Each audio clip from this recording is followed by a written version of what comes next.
Hello everyone, welcome to Achievers IAS classes. Let's begin our discussion on the current events on 25th December 2017.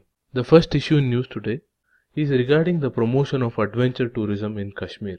The state of Jammu and Kashmir, due to geographical reasons, experiences snowfall and sub-zero temperatures, giving it an opportunity to promote adventure tourism like ice climbing, skiing, snow biking, etc. Therefore, the government of Jammu and Kashmir has taken various steps to attract both domestic as well as foreign visitors who love adventure sports. This has generated interest in the local Kashmiri youth as well as created various jobs in the region. Added to this is the price advantage of these sports compared to many European countries where it is highly expensive. This is a welcome initiative by the government and will go a long way in addressing unemployment in the valley. Therefore, the government should further promote this initiative by filming these expeditions professionally and showcasing Kashmir as an adventure destination to the world. With that, let's move on to the next issue in news, which is regarding the recent directive issued by the Supreme Court to the Union government to place the amended rules of Central Tribunal and other appellate authorities. This came in the wake of various petitions challenging these rules introduced under the Finance Act of 2017. According to the petitions filed, the rules modify the terms of appointment and functioning in various statutory tribunals, thereby causing dilution of judicial independence of these tribunals, and has particularly highlighted how the new rules are not in accordance with the National Green Tribunal Act, which had provided the qualifications and conditions for the appointment of NGT chairpersons and members. However, the Finance Act of 2017 has made the central government the ultimate authority in determining qualifications, term of office, salary, allowances, and terms related to removal of the chairpersons and members of several tribunals. This is worrisome because the government itself is a party in most of the cases and creates a conflict of interest when the government itself is involved in appointing the members of the tribunal. The next issue in news today is regarding the positive sentiments expressed over the increase in the demand for steel in the coming days. The news article highlights various reasons for such optimism, including policy interventions by the government to boost domestic production and consumption of value-added steel in government projects. Also, various cases of insolvency of several Sikh companies have been referred to the National Company Law Tribunal in accordance with the Insolvency and Bankruptcy Code. Also, the Indian steelmakers have become more competitive with the global players in terms of quality and in terms of service delivery, whose interests have been safeguarded by the government against cheap imports by countries like China through the imposition of anti-dumping and various other countervailing duties. All these are in accordance with the National Steel Policy of 2017, which aimed at increasing the capacity of domestic steel industry, improving the quality and technology employed, preference to the domestically manufactured iron and steel products by facilitating consumption of domestically produced value-added steel in government projects with a condition that a minimum value addition of 15% to qualify for bidding in government projects. Given this and the positive forecast of the World Steel Association, which has highlighted the recovery of global steel demand in the short term, along with the government's thrust on infrastructure spending in the view of 2019 general elections, the steel industry is expected to benefit by the resultant growth in demand.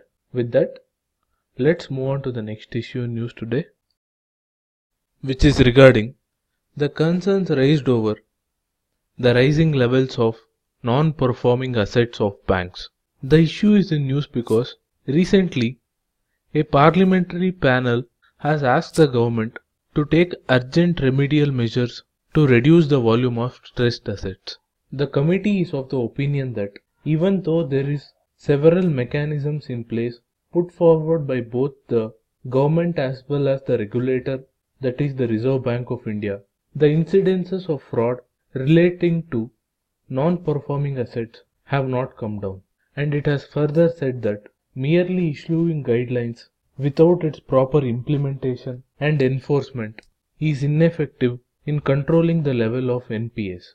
As we all know, the Reserve Bank of India has come up with various guidelines including asset quality review, which has to be done periodically, schemes like 525 scheme, S4A scheme, etc. to tackle the issue of NPAs. And the government, on its part, has brought in various provisions like the SURFACI Act, the Insolvency and Bankruptcy Code to deal with the issue of NPAs. However, according to recent news reports, the level of NPAs has been rising, and it is not merely the concern of public banks as was thought before, and the level of NPAs seems to be rising even in the private sector banks. The economic survey clearly highlights how the rising levels of NPA will result in crowding out effect, thereby reducing the availability of banking capital to the economy. In this regard, the Parliamentary Committee has recommended that the government should impress upon the RBI to monitor and follow up strict compliance of various guidelines issued from time to time of both banks and other financial institutions. It has further said there is a need to look into the existing vigilance mechanism. With that, let's move on to the next issue in news today, which is also talking about the issue of insolvency and bankruptcy.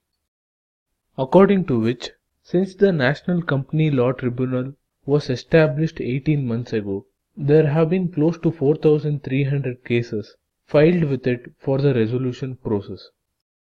The next issue in news today is regarding the new sanctions imposed against North Korea due to a unanimous resolution adopted at the United Nations.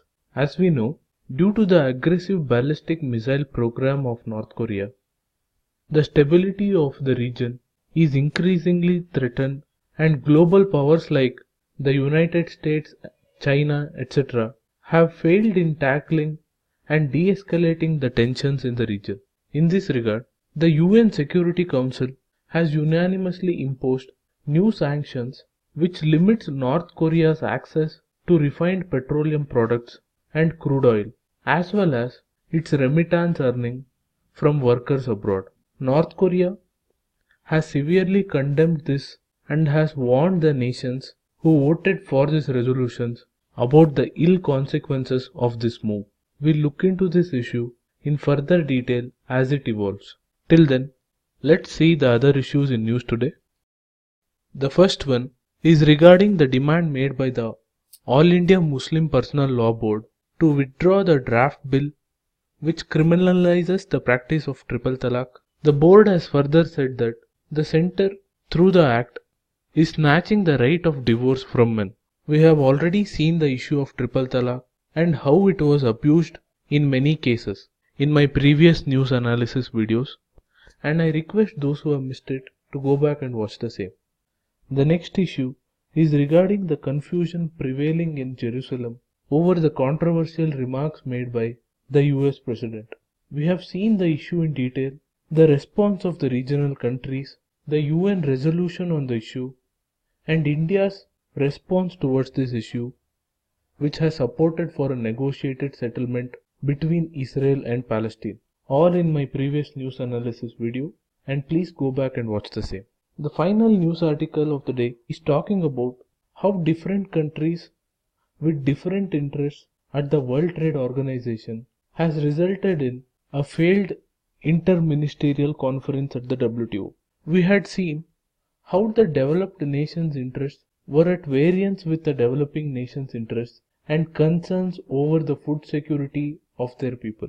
In this regard, the news article is adding that India will have to quickly forge an alliance of like-minded countries to protect its interests. With that, I conclude today's news analysis.